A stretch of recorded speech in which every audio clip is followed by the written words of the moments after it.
Good morning student.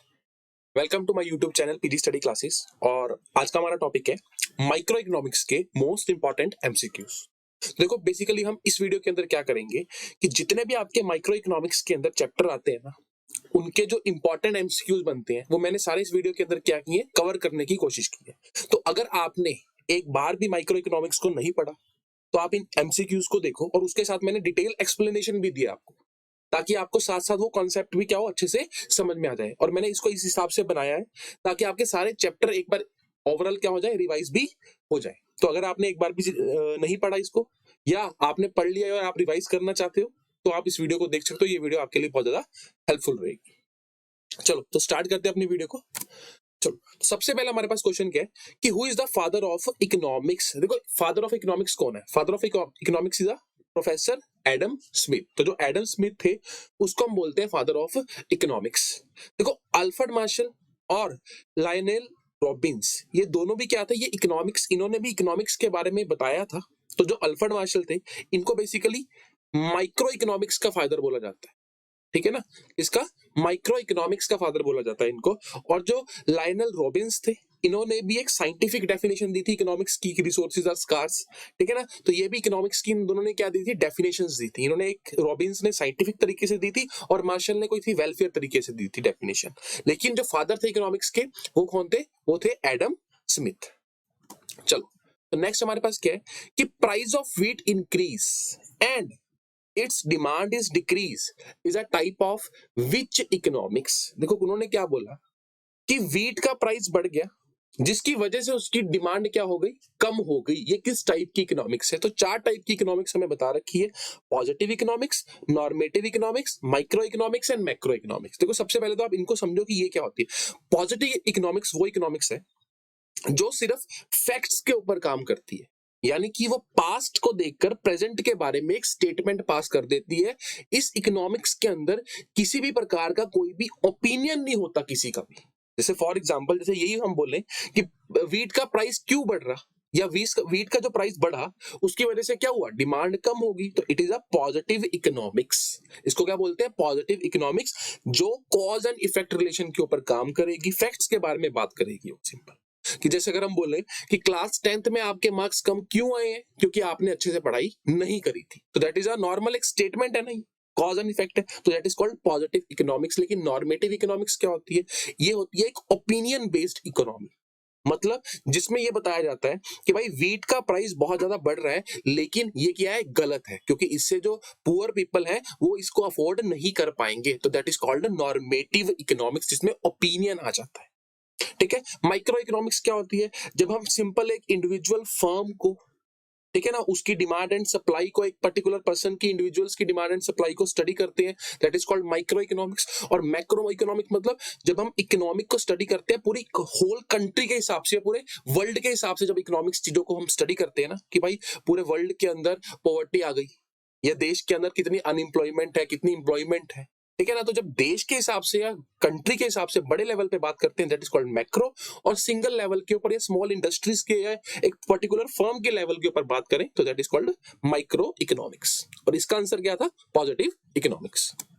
चलो, as an economic concept scarcity applies to. देखो scarcity मतलब क्या होता है, हमें पता है इकोनॉमिक क्या है। इकोनॉमिक्स का मतलब क्या होता है? इकोनॉमिक्स का मतलब होता है कि जो रिसोर्सेज है हमारे पास वो स्कार्स है। स्कार्स मतलब क्या है? कम है, ठीक है ना। और उसके बहुत सारे डिफरेंट डिफरेंट यूजेस है। तो इकोनॉमिक्स क्या बताती है कि कैसे हम उन रिसोर्सेज को यूटिलाइज करके सभी लोगों में प्रॉपर्ली बांट दें, ताकि ज्यादा से ज्यादा उसको क्या कर सके, यूटिलाइज कर सके। देखो resources, scarcity applies to, scarcity किसको अप्लाई होती है? रिसोर्सेज को होती है। तो मनी बट नॉट टाइम। देखो मनी भी हमारा रिसोर्सेज है और टाइम भी हमारा रिसोर्सेज है। तो answer will be both money and time, क्योंकि रिसोर्सेज, स्कार्सिटी किसको अप्लाई होती है? रिसोर्सेज को अप्लाई होती है। और रिसोर्स मतलब चाहे वो पैसा हो चाहे हमारा समय हो, दोनों ही रिसोर्सेज होते हैं हमारे, ठीक है ना। चलो, तो which of the following is a micro economic concept. तो माइक्रो इकोनॉमिक कंसेप्ट हमें पता है जब एक सिंगल फर्म के बारे में या इंडस्ट्री के बारे में बात करते हैं। देखो the reason for the rise in general price in an economy. तो जर्नल प्राइस मतलब पूरी इकोनॉमी, देश के अंदर प्राइसेस बढ़ना, ये कौन सा कंसेप्ट है? क्या ये माइक्रो, क्या ये सिंगल फर्म के बारे में, इंडस्ट्री के बारे में बात की गई है? नहीं, it is a macro concept. Price of juice is rising continuously. देखो सिर्फ एक पर्टिकुलर प्रोडक्ट के बारे में बात की गई है, जूस के बारे में, तो that is called micro economic concept. और maintaining the foreign exchange reserve, तो क्या फॉरेन एक्सचेंज रिजर्व एक माइक्रो होगा या मैक्रो होगा? बड़े लेवल की बात है, पूरी देश की इकोनॉमी इसके ऊपर डिपेंड करती है, तो it is an macro economic concept. तो आंसर विल बी बी। चलो, तो which of this is not the central problem of an economy? तो तीन प्रॉब्लम्स है हमारे पास सेंट्रल की, what to produce, how to produce and whom to produce. तो विच टू प्रोड्यूस ये हमारे पास कोई प्रॉब्लम नहीं है।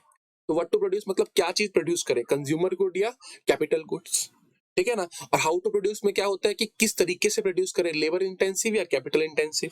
और whom to produce, rich and poor. चलो देखो, PPC is concave to the origin because of MRT is। देखो पीपीसी मतलब क्या होता है, पहले तो ये समझो। पीपीसी का मतलब होता है प्रोडक्शन पॉसिबिलिटी कर्व या कॉम्बिनेशन। कि एक प्रोड्यूसर के पास लिमिटेड रिसोर्सेज है, रिसोर्सेज क्या है उसके पास, लिमिटेड है। अब वो उन लिमिटेड रिसोर्सेज में दो गुड्स का कॉम्बिनेशन उसको क्या करना है, प्रिपेयर करना है। तो वो किसको रखे और किसको कम करे, that is called PPC curve, जो बताता है हमें बेस्ट से बेस्ट उसके कॉम्बिनेशंस। और पीपीसी के अंदर क्या होता है, पीपीसी जब हम बनाते हैं ना, जब हम दो कॉम्बिनेशंस को लेते हैं, हमें पता है कि रिसोर्सेज क्या है, लिमिटेड है। तो एक चीज को कंज्यूम करने के लिए या एक चीज प्रोड्यूसर, अगर प्रोड्यूसर मान लो दो चीजों को प्रोड्यूस करता है, व्हीट और राइस को, तो अगर उसको व्हीट को कंटिन्यूसली प्रोड्यूस करना है ना, तो राइस को क्या करना पड़ेगा, सेक्रीफाइस करना ही करना पड़ेगा, ठीक है ना। तो व्हीट को प्रोड्यूस करने के लिए राइस को सेक्रीफाइस करना पड़ेगा। तो इसी से हमारा पास क्या निकलता है, एमआरटी, इसको बोलते हैं मार्जिनल रेट ऑफ ट्रांसफॉर्मेशन, या इसको बोलते हैं एमओसी, मार्जिनल अपॉर्चुनिटी कॉस्ट, कि एक व्हीट 1 kg व्हीट को प्रोड्यूस करने के लिए कितना राइस हमें सेक्रीफाइस करना पड़ रहा है। तो देखो 1 kg व्हीट के लिए हमें राइस हमेशा ज्यादा से ज्यादा सेक्रीफाइस करना पड़ता है, तो एमआरटी इज इंक्रीजिंग। देखो इसके अंदर भी कि पहले कितना था, 1, फिर 2, फिर 3, कि अगर हमें 1 kg व्हीट प्रोड्यूस करना है तो सेक्रीफाइस हर बार राइस को क्या करना पड़ेगा, ज्यादा करना पड़ेगा, बिकॉज हम अपने रिसोर्सेज को राइस से शिफ्ट कर कर व्हीट पे लेके जा रहे हैं, तो रिसोर्सेज इतने ज्यादा ट्रेंड नहीं है। तो अगर पीपीसी कनकेव इसीलिए है क्योंकि एमआरटी क्या हो रहा है, इंक्रीज कर रहा है। तो अगर पीपीसी कन्वेक्स होता, वैसे होता नहीं है, अगर पीपीसी कन्वेक्स होता तो एमआरटी क्या कर रहा होता, एमआरटी कर रहा होता डिक्रीज। और अगर पीपीसी स्ट्रेट लाइन होता तो एमआरटी मतलब मार्जिनल रेट ऑफ ट्रांसफॉर्मेशन या मार्जिनल अपॉर्चुनिटी कॉस्ट क्या होती, कांस्टेंट होती। चलो नेक्स्ट हमारे पास क्या है कि Rahul decided to join a NCC camp this year which required an entry fee of 800। देखो राहुल ने डिसाइड किया वो एनसीसी कैंप ज्वाइन करेगा जिसकी फीस 800 थी समर वेकेशन के अंदर, by not opting for usual part time job which he used to do in other year and earn 5000। देखो क्या हुआ इसके अंदर कि राहुल जो था वो एनसीसी कैंप ज्वाइन करने की बात कर रहा है जिसके ऊपर उसको 800 रुपए देने पड़ेंगे, लेकिन पिछले साल की छुट्टियों में उसने क्या किया था, उसने एक पार्ट टाइम जॉब अपनाई थी जिससे उसको 5000 रुपए अर्निंग होती थी। तो what will be the opportunity cost, तो याद रखना what is the opportunity cost. देखो next best alternative to sacrifice, opportunity cost का मतलब क्या होता है कि मान लो आपके पास 100 रुपए हैं और आपके पास दो ऑप्शंस है ए बी, तो आपने ए ऑप्शन को चुना, तो किसको सेक्रीफाइस किया, कौन सा उसका बेस्ट अल्टरनेटिव था कि अगर आपके पास ए अवेलेबल ना होता तो आप किसको चुनते, बी को चुनते, ठीक है ना। तो B is the opportunity cost of product A. तो इस केस के अंदर देखो अपॉर्चुनिटी कॉस्ट मतलब क्या होता है कि आप एक चीज को लेने के लिए दूसरा किसका नुकसान कर रहे हो। जैसे अगर हम बोले कि आप पढ़ाई करते हो तो अगर आप पढ़ते हो तो आपकी अपॉर्चुनिटी क्या है, आप शायद उस समय पर क्या कर रहे हो, खेलते होगे, ठीक है ना, तो that is your opportunity cost. तो इसीलिए इसके अंदर हम क्या बोलेंगे कि what is the opportunity cost. देखो 5000 की जॉब छोड़कर 800 रुपए जेब से देकर वो एनसीसी कैंप ज्वाइन किया, तो अपॉर्चुनिटी कॉस्ट क्या होगी, 5000 नहीं होगी, अपॉर्चुनिटी कॉस्ट विल बी 5800, क्योंकि 5000 रुपया तो उसने सेक्रीफाइस किया और 800 रुपए ऊपर से उसको जेब से देना पड़ा। तो कितना सेक्रीफाइस किया उसने उस कैंप में जाने के लिए, 5800। 5000 रुपए जो कमा सकता था वो नहीं कमाए और ऊपर से 800 रुपया देना भी पड़ गया। चलो तो देखो law of diminishing marginal utility is also known as, देखो लॉ ऑफ डीएमयू क्या बोलता है कि जैसे जैसे किसी कमोडिटी को कंज्यूम करते जाएंगे सेटिस्फेक्शन उससे क्या होती रहेगी, कम होती रहेगी, एक टाइम आएगा क्या हो जाएगी, 0, और then it will be become negative, इसको एमयू भी बोलते हैं, है ना। चलो तो इसको क्या बोलते हैं, fundamental law of consumption, yes. First psychological law of consumption, yes. Gossen's first law, yes. देखो गूसन्स क्या था, प्रोफेसर गूसन ने इसकी डेफिनेशन दी थी, तो इसको गूसन फर्स्ट लॉ भी बोलते हैं, तो answer will be all of the above. चलो नेक्स्ट क्या है कि what is the price when consumer is in equilibrium when MUX is 50 and MUM is 10। देखो उन्होंने बोला कि प्राइस उस समय क्या होगा जब कंज्यूमर इक्विलिब्रियम पे होगा, और ये सिचुएशन है आपकी। देखो MUX इसका मतलब क्या है, marginal utility of commodity X, कि जब आप कमोडिटी X को खाते हो ना, मान लो चॉकलेट को खाते हो, तो आपको उससे कितनी सेटिस्फेक्शन मिलती है, 50 की, ठीक है ना। और MUM का मतलब क्या है कि 1 रुपया खर्च करने पर आपको कितनी यूटिल्स की सेटिस्फेक्शन चाहिए, 10 यूटिल्स की सेटिस्फेक्शन चाहिए, ठीक है ना। तो इसका प्राइस कितना हो ताकि आप 1 रुपया जितना आपको चाहिए था, 10 चाहिए आपको, 1 रुपया खर्च करने से कितनी सेटिस्फेक्शन चाहिए थी, 10 यूटिल्स की चाहिए थी। देखो MUM क्या होता है, मार्जिनल यूटिलिटी ऑफ मनी, कि 1 रुपया खर्च करने पर हमें कितनी सेटिस्फेक्शन कम से कम चाहिए ताकि हम इक्विलिब्रियम पे हो, हम सेटिस्फाइड हो। तो कितना था वो, 10 था। और जब हमने कमोडिटी एक्स को कंज्यूम किया, हमें 50 की मिली, तो वो कमोडिटी एक्स कितने की हो, तो अगर वो कमोडिटी 5 रुपए की हो, तो देखो 1 रुपया खर्च करने पर कितने की सेटिस्फेक्शन मिल रही है हमें उस कमोडिटी को कंज्यूम करके, 10 की। और MUM भी हमारा कितना है, 10, तो वी आर इन इक्विलिब्रियम। तो इसका एक फॉर्मूला ऐसा होता है, MUX upon PX is equal to MUM। तो MUX कितना था, 50, PX कितना होना चाहिए, 5, तब जाकर MUM कितना होगा, और हम किसके ऊपर होंगे, इक्विलिब्रियम, तो आंसर विल बी 5। देखो, a consumer is in equilibrium, how will a consumer behave if MUX upon PX will be less than MUY upon PY। तो ध्यान से देखोगे, देखो MUX upon PX is equal to MUY upon PY। अगर ये situation होती है हमारे पास, तो इट मींस कंज्यूमर जो है वो इक्विलिब्रियम के अंदर है, और टू कमोडिटी केस है। कौन सा केस है, टू कमोडिटी केस। तो टू कमोडिटी केस किस लॉ के ऊपर बेस्ड होता है, ये है हमारा law of equi marginal utility. देखो ये लॉ क्या बोलता है, ये बोलता है कि जो हम आखिरी रुपया खर्च करें ना, चाहे वो X के ऊपर खर्च करे चाहे वो Y के ऊपर खर्च करे, दोनों से सेटिस्फेक्शन क्या मिले, सेम मिले। लेकिन इस केस में क्या हम इक्विलिब्रियम पे है, नहीं। इस केस के अंदर क्या है, जो ये कंडीशन है हमारे पास, इसमें ऐसा है कि MUY जो है वो हमें ज्यादा सेटिस्फेक्शन दे रहा है एज कंपेयर टू MUX और PX। तो इस केस के अंदर बेसिकली हम क्या करें, देखो या तो हम इससे सेटिस्फेक्शन को कम करें, या MUX इसकी सेटिस्फेक्शन को क्या करें, इंक्रीज करें। देखो जब हम इस कमोडिटी को खाएंगे, तो मैं एग्जांपल लेके बताता हूं। मान लो कि जब आपने कमोडिटी खाई तो आपको उसने 40 यूटिल्स की सेटिस्फेक्शन दी, और इसका प्राइस कितना था, 8 रुपए था। और इसके अंदर हम बात करें कि इसके अंदर क्या था, कि ये इट विल बी 80, और इसका प्राइस कितना था, 8। ठीक है ना, दोनों का प्राइस कितना था, चीजों का 8-8 रुपए था। और इसमें 40 डिवाइड बाई 8, मतलब आपको 1 रुपया खर्च करने पर कितनी सेटिस्फेक्शन मिलती है, 5। लेकिन इस पे 1 रुपया खर्च करने पर कितनी मिलती है, 10 मिलती है। अब आप क्या करोगे ताकि आप इक्विलिब्रियम पे आ जाओ, देखो अब आप क्या करोगे इस केस के अंदर, हम क्या करेंगे, हम या तो इसकी कंजप्शन बढ़ा देंगे। देखो अगर आप MUY की कंजप्शन बढ़ा दोगे तो लॉ ऑफ DMU अप्लाई होगा। लॉ ऑफ DMU क्या बोलता था, जैसे जैसे किसी चीज की कंजप्शन को बढ़ाएंगे, सेटिस्फेक्शन क्या होगी, कम होगी। तो या तो इसकी कंजप्शन बढ़ाने से अगली बार सेटिस्फेक्शन क्या हो जाएगी, 60/8 हो जाएगा, ठीक है ना। या तो इसकी कंजप्शन हम क्या कर देंगे, वाई की बढ़ा देंगे, या इसकी कंजप्शन कम कर देंगे, क्योंकि अगर इसकी कंजप्शन कम करेंगे तो इससे पहले वाले यूनिट ने कितनी सेटिस्फेक्शन दी होगी, 60/80, तब जाकर इक्विलिब्रियम पे हम क्या आएंगे। तो answer will be consumer will be consume more of good Y, yes, and less of good X. तो आंसर विल बी बी। चलो, तो which of this is the not property of IC curve. तो देखो हमें पता है IC curve क्या होता है, it is a combination of two goods जो कंज्यूमर कंज्यूम करता है with in their given resources. और ये क्या होता है, ये होता है कन्वेक्स। और ये कन्वेक्स क्यों होता है, क्योंकि जो एमआरएस है वो क्या करता है, डिक्लाइन करता है, ठीक है ना। तो ये कुछ चीजें आपने याद रखनी है। अच्छा एक चीज हमसे और पूछते हैं कि जब बहुत सारे आईसी कर्व एक ग्राफ के ऊपर बनते हैं, इसको क्या बोलते हैं, इसको बोलते हैं आईसी मैप्स। चलो देखो क्या प्रॉपर्टी है इसकी, 5 प्रॉपर्टीज है हमारे पास। तो पहली प्रॉपर्टी क्या है, IC curve never intersect each other. Yes, ये एक्स एक्सिस और वाई एक्सिस को इंटरसेक्ट नहीं करेगा, सॉरी इंटरसेक्ट ईच अदर का मतलब क्या होता है, कभी भी दो आईसी कर्व ऐसे नहीं होंगे क्योंकि सेम पॉइंट के ऊपर सेटिस्फेक्शन दोनों को सेम नहीं मिलेगी। तो ये प्रॉपर्टी ट्रू है। IC curve slope downward, yes, ये स्लोप डाउनवर्ड क्यों है, क्योंकि हमें एक चीज को कंज्यूम करने के लिए दूसरे को सेक्रीफाइस करना पड़ता है। IC is concave to the origin, नहीं, आईसी क्या है, कन्वेक्स टू द ओरिजिन। तो ये प्रॉपर्टी नहीं है, आईसी कन्वेक्स होती है। And higher IC shows higher level of satisfaction, yes. ये क्यों होता है, देखो बिकॉज ऑफ मोनोटोनिक प्रेफरेंस। अगर सेम चीज के अंदर ज्यादा हमें मिलेगा तो हम उसी को क्या करेंगे, एक्सेप्ट करेंगे। चलो, तो नेक्स्ट हमारे पास क्या है कि when price of one commodity is increase will it affect the budget line. देखो, अगर किसी बजट लाइन क्या होती है पहले तो ये समझो। देखो, ये होती है हमारी बजट लाइन, वो लाइन जिस लाइन के ऊपर आप अपनी एक्स और वाई कमोडिटी को कंज्यूम भी कर सकते हो और आपके पूरे पैसे खर्च भी हो जाएंगे, और ना आप इससे बाहर नहीं जा सकते, आप इसके अंदर रह सकते हो। देखो, इसके बाहर कौन से कॉम्बिनेशन होंगे आपके पास? अनअटेनेबल, ठीक है ना। तो मान लो, तो ये था गुड एक्स और ये था गुड वाई। तो उन्होंने क्या बोला कि when price of one commodity is increase, मान लो गुड एक्स का प्राइस बढ़ गया, तो क्या इससे बजट लाइन पे इफेक्ट पड़ेगा? नहीं पड़ेगा। देखो, पड़ेगा।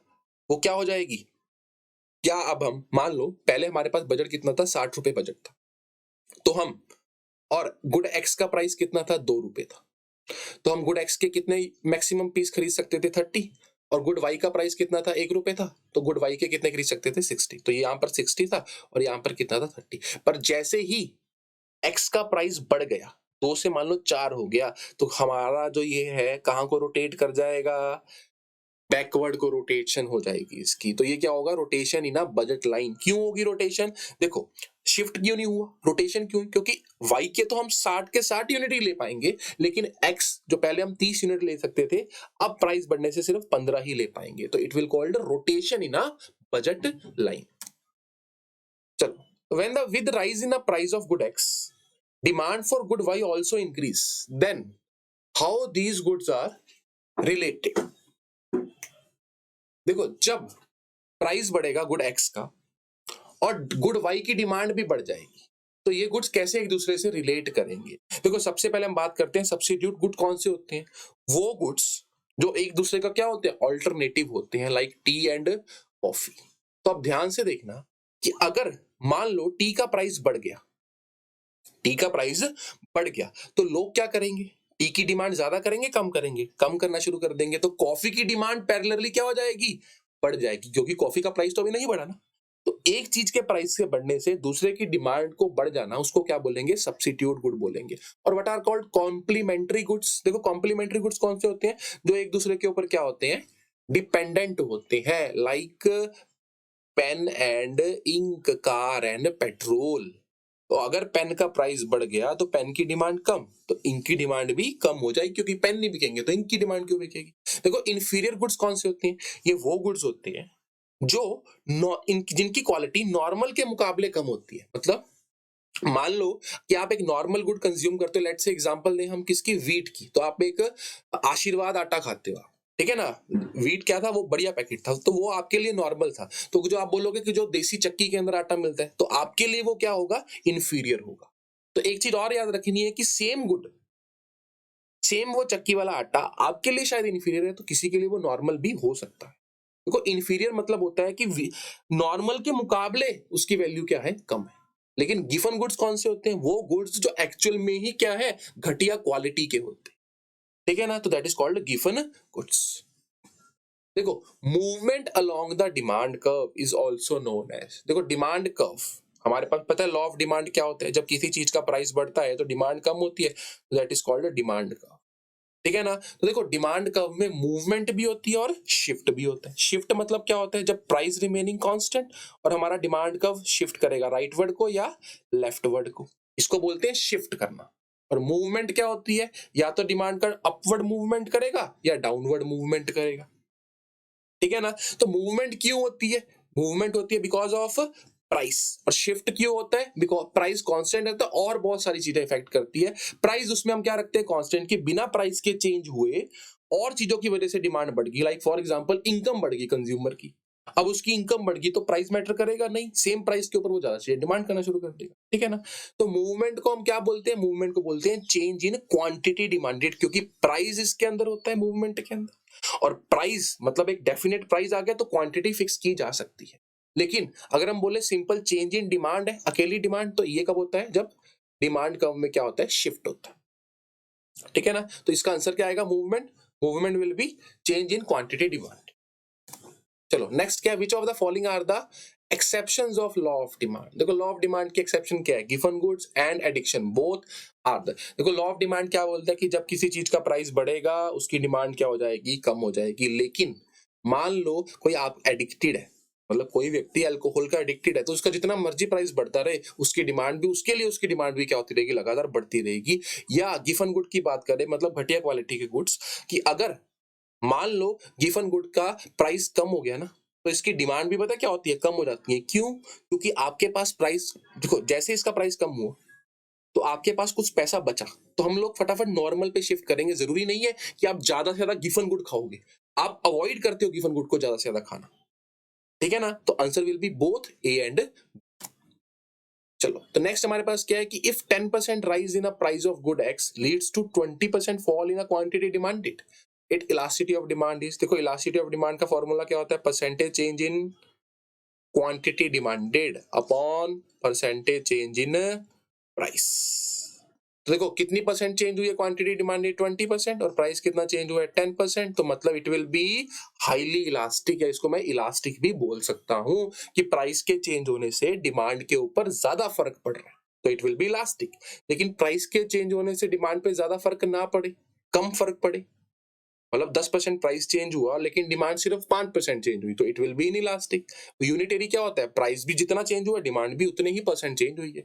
और एक होता है परफेक्टली इलास्टिक, एक होता है perfectly in elastic. Perfectly in elastic मतलब ईडी इज इक्वल टू 0, मतलब प्राइस के चेंज होने से डिमांड पे कोई फर्क ही नहीं पड़ता।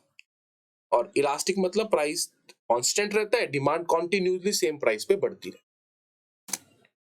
चलो तो when income of the person increase it will impacts it demand curve. देखो जब इनकम बढ़ेगी ना, मतलब प्राइस तो कांस्टेंट है उस चीज का और इनकम बढ़ रही है, अब इनकम बढ़ रही है तो डिमांड कर्व भी क्या होगा, कहां को शिफ्ट कर जाएगा, forward shift in a demand curve. देखो मूवमेंट नहीं होगी, मूवमेंट क्यों होती है, बिकॉज ऑफ प्राइस। चलो when a close substitute of product is available, जब किसी प्रोडक्ट का क्लोज सब्स्टिट्यूट अवेलेबल हो तब उसकी इलास्टिसिटी क्या होगी। देखो मान लो टी एंड कॉफी है, ये दो प्रोडक्ट है, ठीक है ना। और हमें पता है कि टी का क्लोज सब्स्टिट्यूट क्या है, कॉफी है, कि अगर हम टी नहीं लेंगे तो कॉफी ले लेंगे। तो अगर टी का प्राइस थोड़ा सा भी चेंज हुआ तो हम इमीडिएटली शिफ्ट कर जाएंगे कॉफी के ऊपर। तो इसलिए अगर किसी भी प्रोडक्ट का क्लोज सब्स्टिट्यूट अवेलेबल है ना, तो प्राइस थोड़ा सा भी चेंज हुआ उसकी डिमांड में बहुत ज्यादा फर्क आ जाएगा, यानी it will be highly elastic. Elastic मतलब क्या होता है कि प्राइस के चेंज होने से डिमांड पे कितना फर्क पड़ता है। अगर किसी चीज का सब्स्टिट्यूट अवेलेबल है ना, तो उसका थोड़ा सा प्राइस चेंज होने से उसकी डिमांड पे बहुत ज्यादा फर्क पड़ जाएगा, हम इमीडिएटली सेकंड पे शिफ्ट कर जाएंगे। चलो तो which of the following curve is rectangular hyperbola. देखो ये सबको पता होना चाहिए, it will be unitary elastic, क्योंकि उसके ऊपर क्या होता है, रेक्टेंगुलर हाइपरबोला मतलब क्या होता है, वो पॉइंट जिस पॉइंट पे आप किसी भी यूनिट को मल्टीप्लाई कर लो आंसर जो होगा वो सेम ही रहेगा। तो rectangular hyperbola will be unitary elastic. और परफेक्टली इलास्टिक का मतलब क्या होता है, और एक होता है परफेक्टली इनइलास्टिक। देखो परफेक्टली इलास्टिक मतलब price will be constant, ET will be infinity. और इनइलास्टिक में क्या होगा, inelastic will be like that कि सेम प्राइस जितना मर्जी चेंज कर दो लेकिन demand will be never changes, ठीक है ना। तो ये देख लेना है कि ये किसके एक्सिस, ये एक्स ये वाई एक्सिस के पैरेलल है और ये एक्स एक्सिस के क्या है, पैरेलल है। तो ये हॉरिजॉन्टल है और ये वर्टिकल। देखो when price is increase from 20 to 40, जब प्राइस 20 से 40 बढ़ गया तो total expenditure remain same, total expenditure उतना ही रहा। तो इलास्टिसिटी ऑफ डिमांड इज, देखो इसको बोलेंगे यूनिटेरी इलास्टिक। ये हमारे पास इलास्टिसिटी को निकालने की दूसरी अप्रोच है, टोटल एक्सपेंडिचर अप्रोच। तो इसके अंदर क्या होता है कि अगर टोटल एक्सपेंडिचर हमेशा कांस्टेंट रहे, कांस्टेंट मतलब प्राइस चेंज हो रहा है लेकिन टोटल एक्सपेंडिचर उतना ही रह रहा है, तो it means it will be unitary elastic. लेकिन प्राइस चेंज हो रहा है तो टोटल एक्सपेंडिचर मान लो अगर बढ़ गया, इंक्रीज हो गया, तो it will be highly elastic, और अगर डिक्रीज हो गया it will B low elastic. तो इसके अंदर सिर्फ तीन ही चीजें होती है हमारे पास टोटल एक्सपेंडिचर अप्रोच के अंदर, कि अगर एक्सपेंडिचर बढ़ रहा है तो हाईली इलास्टिक, कम हो रहा है तो लो इलास्टिक, लेकिन एक्सपेंडिचर रिमेनिंग कांस्टेंट, एक्सपेंडिचर में कोई चेंज नहीं आया, तो it will be unitary elastic. चलो in which time period all factor of production become variable and factor of production change with the change in the level of production. देखो सबको पता है दो टाइम पीरियड होते हैं हमारे पास, प्रोडक्शन फंक्शन की बात कर रही है कि इनपुट से आउटपुट कितनी प्रोड्यूस करते हैं। तो प्रोडक्शन फंक्शन दो चीजों में काम करता है, तो शॉर्ट रन, शॉर्ट रन के अंदर क्या होता है, एक फैक्टर फिक्स्ड होता है, ठीक है ना, और एक क्या होता है, वेरिएबल होता है। ठीक है। और लेकिन लॉन्ग रन के अंदर क्या होता है, दोनों फैक्टर ही क्या होते हैं, वेरिएबल होते हैं। वेरिएबल मतलब क्या होते हैं, जो अगर प्रोडक्शन बढ़ रही है तो हम अपने फैक्टर्स की बढ़ा देंगे। अब फैक्टर्स की बात करें वो क्या होगा, लैंड, लेबर, कैपिटल, एंटरप्रेन्योर। तो शॉर्ट रन के अंदर क्या होता है कि हमें पता होता है कि भाई हमें कुछ ही समय के लिए काम करना है, तो बेसिकली जो लैंड होते हैं उसको फिक्स रखते हैं, उसको बार बार बढ़ाते नहीं है, क्योंकि उसके ऊपर इतना एक्सपेंडिचर क्यों करें हम सिर्फ लेबर को बढ़ाते हैं और सोचते हैं कि प्रोडक्शन शायद बढ़ जाएगी, लेकिन ऐसा नहीं होता। लेकिन लॉन्ग रन के अंदर हम दोनों फैक्टर्स क्या लेते हैं, वेरिएबल्स लेते हैं। देखो, when total production is shift from one stage to another stage, then it is called as, देखो जब टोटल प्रोडक्शन जो है एक स्टेज से दूसरी स्टेज के ऊपर शिफ्ट होती है, तो पहले प्रोडक्शन ऐसे होती है ना, फिर ऐसे करके कुछ ऐसे जाती है। देखो जब शिफ्ट होती है ना, तो इसको क्या बोलते हैं, इसको बोलते हैं पॉइंट ऑफ इन्फ्लेक्शन, जिसमें एक स्टेज से दूसरी स्टेज के ऊपर हमारा कर्व शिफ्ट करना है। चलो नेक्स्ट क्या है कि when MP decrease AP will also decrease. क्या ये बात सही है कि गलत है? देखो इस चीज को आपको बहुत ध्यान से देखना है। हमें एक चीज को ध्यान रखना है कि मार्जिनल प्रोडक्शन जो भी करेगा वो एपी से ज्यादा करता है। देखो ऐसा होता है हमारे पास कुछ, एमपी सबसे पहले क्या होता है, बढ़ता है, फिर कम होता है, फिर जीरो, फिर नेगेटिव, ठीक है ना। लेकिन एपी कुछ इस तरीके से होता है हमारा कि एपी जो होगा, अगर एमपी क्या हो रहा है, बढ़ रहा है, तो एपी भी बढ़ रहा है, और एमपी जब कम हो रहा है तो एपी भी क्या होता है, कम होता है। एपी विल आल्सो डिक्रीज, लेकिन याद रखना इसके अंदर देखो एमपी डिक्रीज कर रहा है, इस पॉइंट पे देखें हम कि एमपी डिक्रीज कर रहा है, लेकिन एपी स्टिल क्या करता है, कुछ इनिशियल टाइम के लिए इंक्रीज करता है। तो क्या ये स्टेटमेंट सही है, गलत है? ये स्टेटमेंट क्या है, फॉल्स है। इस बात को याद रखना, when MP decrease AP will also increase. AP क्या करेगा, इंक्रीज करेगा ही करेगा, लेकिन कुछ समय के लिए। कब तक, जब तक वो इसको कट नहीं कर देते, ठीक है ना। चलो तो नेक्स्ट हमारे पास क्या है कि which of these is not a cause of increasing return two factor, कि इनमें से कौन सा कारण नहीं है इंक्रीजिंग रिटर्न टू फैक्टर। तो हमें पता है, देखो रिटर्न टू फैक्टर मतलब क्या होता है, increasing return two factor, law of variable proportion की बात कर रहे हैं, जिसमें एमपी बढ़ता है और टीबी उस इंक्रीजिंग रेट पे बढ़ता है, ठीक है ना। फिर क्या आती है, डिमिनिशिंग रिटर्न टू फैक्टर, और फिर क्या आती है, नेगेटिव या कांस्टेंट रिटर्न टू फैक्टर। देखो इंक्रीज क्यों हो रही है, मतलब कि प्रोडक्शन लगातार, एमपी लगातार क्यों बढ़ रहा है, क्या कारण थे इसके, full utilization of resources, yes, जब लैंड एंड लेबर की हम प्रॉपर यूटिलाइज कर रहे हैं, बेटर कोऑर्डिनेशन है फैक्टर्स के बीच में, ये भी है। लेकिन अनलिमिटेड रिसोर्सेज, देखो ये तो कोई फैक्टर नहीं होता ना। अगर हमारे पास अनलिमिटेड रिसोर्सेज ही होते तो हमेशा इंक्रीजिंग रिटर्न टू फैक्टर रहती। हमारे पास रिसोर्सेज क्या है, लिमिटेड है, तो ये उसका कारण नहीं है। चलो नेक्स्ट हमारे पास क्या है कि payment made to outsider for their goods and services और कॉल्ड, देखो इसको बोलते हैं एक्सप्लिसिट कॉस्ट। तो दो टाइप की कॉस्ट होती है, एक्सप्लिसिट एंड इम्प्लिसिट कॉस्ट। देखो एक्सप्लिसिट वो कॉस्ट होती है जब आप पैसे बाहर के किसी व्यक्ति को पे करते हो, मतलब फॉर एग्जांपल आपने अपने घर में काम करवाया और बाहर के व्यक्ति को पेमेंट कर दी। आपके घर पे कोई काम करने वाले आए लेबर, आपने उसको पेमेंट करी तो आपके पैसे गए, that is called explicit cost. लेकिन अगर आपके घर पे कोई चीज खराब हुई और आपने खुद ही ठीक कर दी, तो उसको बोलते हैं हम इम्प्लिसिट कॉस्ट, मतलब आपने पैसे नहीं दिए लेकिन काम तो किया ना, तो इसको बोलते हैं इम्प्लिसिट कॉस्ट। और इकोनॉमिक्स के अंदर हम एक्सप्लिसिट और इम्प्लिसिट दोनों कॉस्ट को इंक्लूड करते हैं। चलो द शेप ऑफ एएफसीज, देखो याद रखना एएफसी की शेप क्या होती है, रेक्टेंगुलर हाइपरबोला, मतलब किसी भी पॉइंट के ऊपर आप इसको यूनिट से मल्टीप्लाई कर लो, आंसर हमेशा सेम आएगा, फिक्स्ड कॉस्ट। देखो why MC is U shaped, देखो जो हमारा एमसी होता है वो यू शेप्ड होता है, मतलब पहले कॉस्ट हमारी कम होती है, फिर उसके बाद क्या होनी शुरू हो जाती है, बढ़नी शुरू हो जाती है। क्यों होती है, because of law of variable proportion. क्योंकि लॉ ऑफ वेरिएबल प्रोपोर्शन क्या बोलता है कि प्रोडक्शन बढ़े, सबसे पहले एमपी हमारा क्या होता है, प्रोडक्शन क्या होती है, बढ़ती है। जैसे जैसे हम फिक्स फैक्टर के साथ वेरिएबल फैक्टर को जोड़ते जाते हैं, प्रोडक्शन हमारी क्या होती है, बढ़ती है। तो प्रोडक्शन बढ़ेगी तो कॉस्ट तो क्या होगी, कम होगी ना, और उसके बाद जैसे प्रोडक्शन कम होनी शुरू होगी कॉस्ट बढ़नी शुरू होगी। तो इसका आंसर है लॉ ऑफ वेरिएबल प्रोपोर्शन। चलो नेक्स्ट हमारे पास क्या है कि इन परफेक्ट कॉम्पिटिटिव मार्केट, देखो परफेक्ट कॉम्पिटिशन मार्केट क्या होती है, जिसमें प्राइस रिमेनिंग कांस्टेंट, प्राइस हमेशा क्या रहता है, कांस्टेंट। तो एआर को हम क्या बोलते हैं, एआर को हम प्राइस भी बोलते हैं, ठीक है ना। तो प्राइस हमेशा क्या रहेगा, कांस्टेंट रहेगा। आप क्वांटिटी जितनी मर्जी ले सकते हो, तो ये है आपका प्राइस, ये है आपकी क्वांटिटी, ये दैट इज कॉल्ड एआर। और एमआर भी क्या रहता है, कांस्टेंट रहता है इसके अंदर। तो परफेक्ट कंपटीशन के अंदर एआर की शेप कैसी होती है, देखो एआर की शेप क्या होती है, पैरेलल टू एक्स एक्सिस। चलो देखो what is the value of average variable cost at third unit produce when total cost is 80 and fixed cost is 20। देखो ध्यान से देखना है, तो हमें पता है कि total cost is equal to fixed cost plus variable cost. तो टोटल कॉस्ट हमें कितनी दे दी, 80 दे दी, फिक्स्ड कॉस्ट कितनी है 20, और वेरिएबल कॉस्ट कितनी होगी, फिर variable cost is equal to 60। और उन्होंने क्या पूछा है, एवरेज वेरिएबल कॉस्ट, और किस यूनिट पे, third unit, it will B 20। तो आंसर इज 20। चलो देखो, इम्परफेक्ट कंपटीशन की बात की है, TR is maximum when MR is. देखो इम्परफेक्ट कंपटीशन क्या होता है, लाइक मोनोपोली एंड मोनोपोलिस्ट, जिसमें प्रोडक्ट सेम नहीं होता और आपको सामान ज्यादा बेचने के लिए, सेल्स बढ़ाने के लिए प्राइसेस लगातार क्या करने पड़ते हैं, कम करने पड़ते हैं। तो टीआर मतलब क्या होता है, टोटल रेवेन्यू आपका मैक्सिमम कब होगा, व्हेन एमआर इज 0।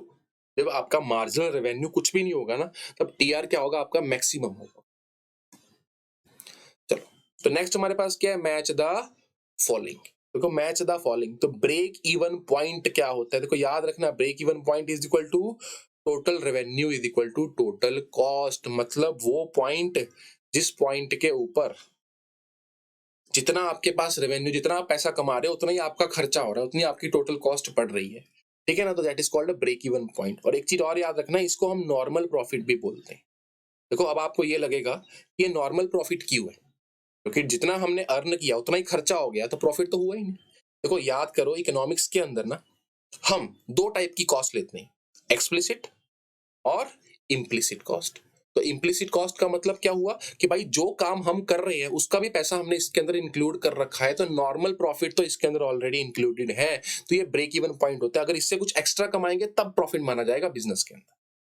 तो टोटल रेवेन्यू इस टोटल कॉस्ट को दो बोलते हैं, दो चीजें बोलते हैं, एक तो ब्रेक इवन पॉइंट भी बोलते हैं, एक नॉर्मल प्रॉफिट भी बोलते हैं। देखो शटडाउन पॉइंट क्या होता है, जब बिजनेस बंद होने की कगार पे होता है। मतलब कब होगा शटडाउन पॉइंट, जब हमारा रेवेन्यू, जब हमारी एवरेज वेरिएबल कॉस्ट ज्यादा होगी किससे, एवरेज रेवेन्यू से। मतलब ऑन एन एवरेज जो हमारा प्राइस है वो उतना नहीं है, लेकिन खर्चा ज्यादा पड़ रहा है, और वो भी खर्चा कौन सा, वेरिएबल कॉस्ट। देखो फिक्स कॉस्ट को शटडाउन पॉइंट के अंदर इंक्लूड नहीं करते।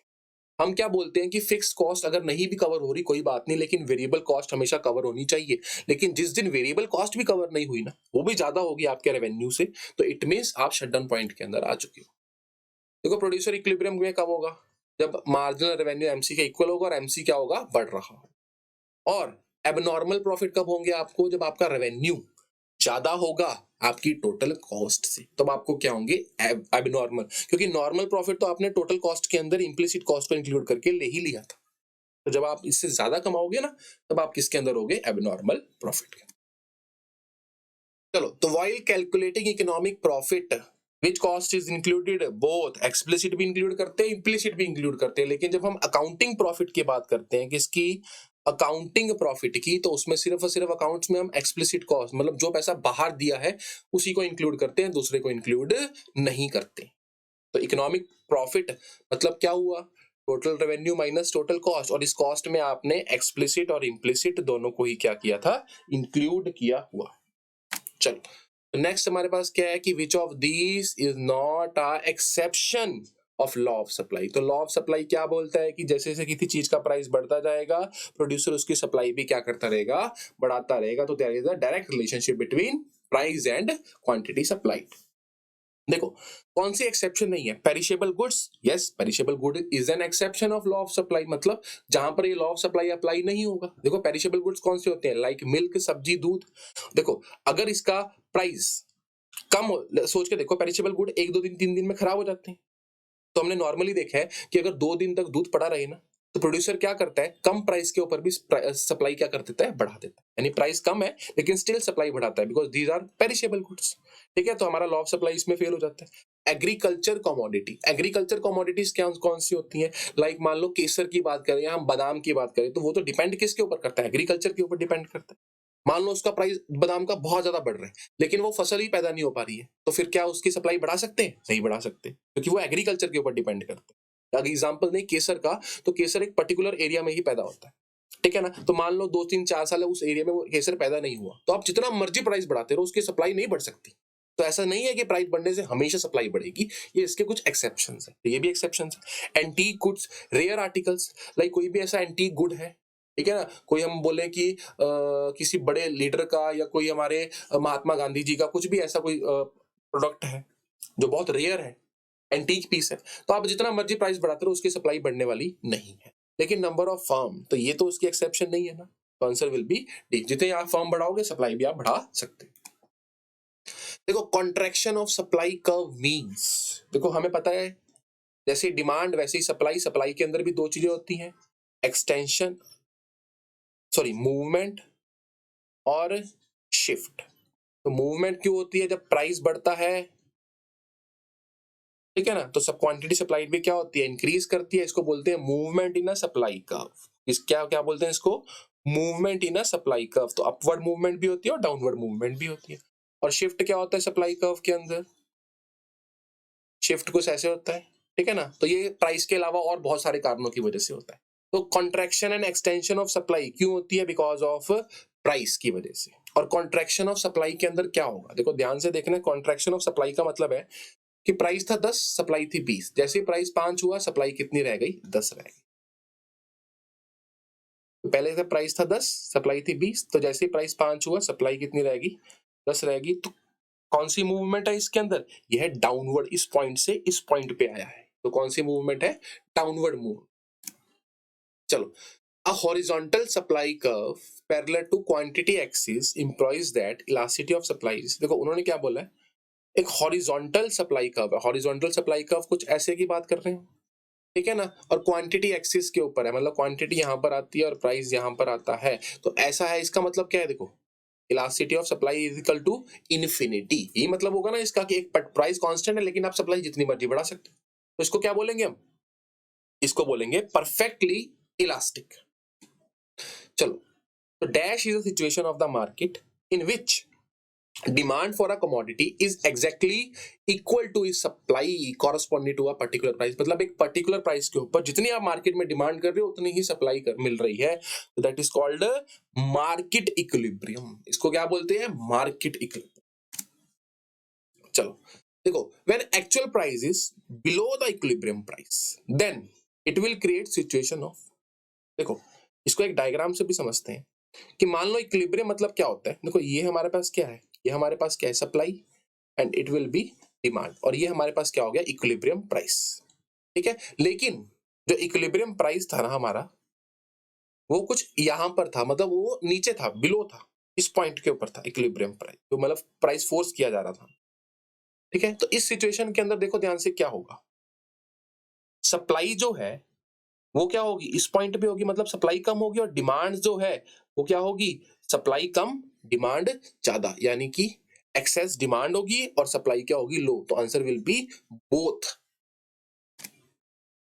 चलो, तो नेक्स्ट हमारे पास क्या है कि when supply remaining constant and demand of product is increasing continuously so it will cause, देखो फिर इसका एक ग्राफ बना लेंगे। तो ये हमारे पास क्या होता है, सप्लाई और इट विल बी डिमांड। तो उन्होंने क्या बोला कि सप्लाई तो कांस्टेंट है लेकिन उस प्रोडक्ट की डिमांड बढ़ रही है, यानी कि डिमांड डी से D1 पर आ गई, तो उससे क्या इंपैक्ट पड़ेगा।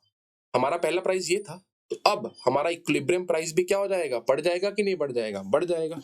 हमारा इक्विलिब्रियम प्राइस भी क्या होगा, बढ़ जाएगा, ठीक है ना। तो एक मिनट, हमारा इक्विलिब्रियम प्राइस भी क्या हो गया, बढ़ गया, तो answer will B high equilibrium price. देखो नॉर्मल सी बात है, इसको अगर बिना ग्राफ के भी देखें कि सप्लाई उतनी है लेकिन आपकी चीज की डिमांड बढ़ गई, तो प्राइस भी क्या हो जाएगा, मार्केट के अंदर बढ़ जाएगा, क्योंकि सप्लाई तो हो नहीं रही लेकिन डिमांड लगातार आ रही है मार्केट के अंदर। चलो, तो नेक्स्ट हमारे पास क्या है कि when price of onion is continuously rising in the market, onion के प्राइस जो है वो लगातार बढ़ते जा रहे हैं मार्केट के अंदर, और so to control that price government use to take which measure, देखो उस प्राइस को कंट्रोल करने के लिए गवर्नमेंट क्या करेगी, क्या प्राइस फ्लोर करेगी या प्राइस सीलिंग करेगी। देखो प्राइस फ्लोर मतलब क्या होता है, मिनिमम प्राइस जो सरकार सेट कर देती है, किसको प्रोटेक्ट करने के लिए, फार्मर्स को या प्रोड्यूसर को प्रोटेक्ट करने के लिए, ताकि उनको उनकी फसल का मिनिमम दाम मिल सके। देखो इसको याद रखना, मान लो ये इक्विलिब्रियम एक रेट चल रहा था, किसका, वीट का हम एग्जांपल लेते हैं, ये रेट चल रहा था और ये रेट बहुत कम था, ठीक है ना। तो सरकार ने प्राइस फ्लोर मतलब मिनिमम प्राइस फिक्स कर दिया, किसके लिए, फार्मर्स के लिए। देखो मिनिमम प्राइस हमें लगता है कि शायद नीचे होगा, लेकिन नीचे नहीं है, ये ऊपर है। मिनिमम प्राइस फिक्स क्यों करना पड़ा सरकार को, क्योंकि मार्केट में प्राइस कम चल रहा था, प्राइस ये चल रहा था लेकिन सरकार ने इस प्राइस को फिक्स कर दिया, minimum price will be fixed by the government, तो इसको बोलते हैं प्राइस फ्लोर। और प्राइस सीलिंग किसके पॉइंट ऑफ व्यू से होती है? कस्टमर के पॉइंट ऑफ व्यू से। जब एक चीज का प्राइस मार्केट के अंदर बहुत ज्यादा हाई चल रहा था, यानी कि ये प्राइस चल रहा था मार्केट के अंदर लेकिन ये बहुत ज्यादा था, ठीक है ना, तो सरकार ने क्या कर दिया? सीलिंग लगा दी, मतलब प्राइस कम कर दिया। गवर्नमेंट ने इंटरफेयर करके प्राइस को कम कर दिया, यानी कि नीचे। देखो सीलिंग से हमें लगता है शायद हाई कर दिया, नहीं, सीलिंग मतलब प्राइस कम कर दिया, मैक्सिमम प्राइस सेट कर दिया, और फ्लोर मतलब मिनिमम प्राइस। और क्यों सेट करना पड़ा? क्योंकि मार्केट में ज्यादा या कम चल रहा था, ठीक है ना। तो price ceiling, answer will B price ceiling. चलो देखो नेगेटिव इंपैक्ट क्या पड़ेगा प्राइस सीलिंग का। अब हमने पिछले क्वेश्चन के अंदर देखा प्राइस सीलिंग से क्या हुआ, ये थी सप्लाई, ये थी डिमांड। सप्लाई कम हो गई लेकिन डिमांड क्या हो गई? बढ़ गई। देखो प्राइस सीलिंग हुआ, डिमांड बढ़ गई, लेकिन सप्लाई क्या थी? सप्लाई तो थी कम। अब उससे होगा क्या कि प्रोड्यूसर मार्केट में माल बेचने के लिए तैयार नहीं है, लेकिन लगातार डिमांड आ रही है, क्योंकि सरकार ने प्राइस सीलिंग कर दी, प्राइस कम कर दिया, बहुत सारे लोगों की वो रेंज में आ गए, लोग डिमांड लगातार कर रहे हैं। तो फिर सरकार पता है क्या करेगी? सरकार को फेयर प्राइस, सरकार खुद अपनी शॉप्स खोलेगी, फेयर प्राइस शॉप्स खोलेगी, ओपन करेगी, ताकि वो लोगों को दे सके। लेकिन उसके अंदर भी क्या होगा? लंबी लंबी लाइनें लग जाएंगी, बहुत सारी क्यूज लग जाएंगी, और फिर किसका राइज होगा? ब्लैक मार्केटिंग, क्योंकि सप्लाई है नहीं मार्केट के अंदर लेकिन डिमांड बहुत ज्यादा है, क्योंकि प्राइस उसका कम हो चुका है। तो उससे क्या अराइज होता है? ब्लैक मार्केटिंग अराइज होती है, ठीक है ना। चलो तो ये थे हमारे पास कुछ इसके मोस्ट इंपॉर्टेंट क्वेश्चन तो मैंने इस वीडियो के अंदर कवर करने की कोशिश करी है माइक्रो इकोनॉमिक्स के। तो अगर आप इसको एक बार रिवाइज कर लो तो आपको पेपर में बहुत ज्यादा क्या मिलेगी? हेल्प मिलेगी। Thank you.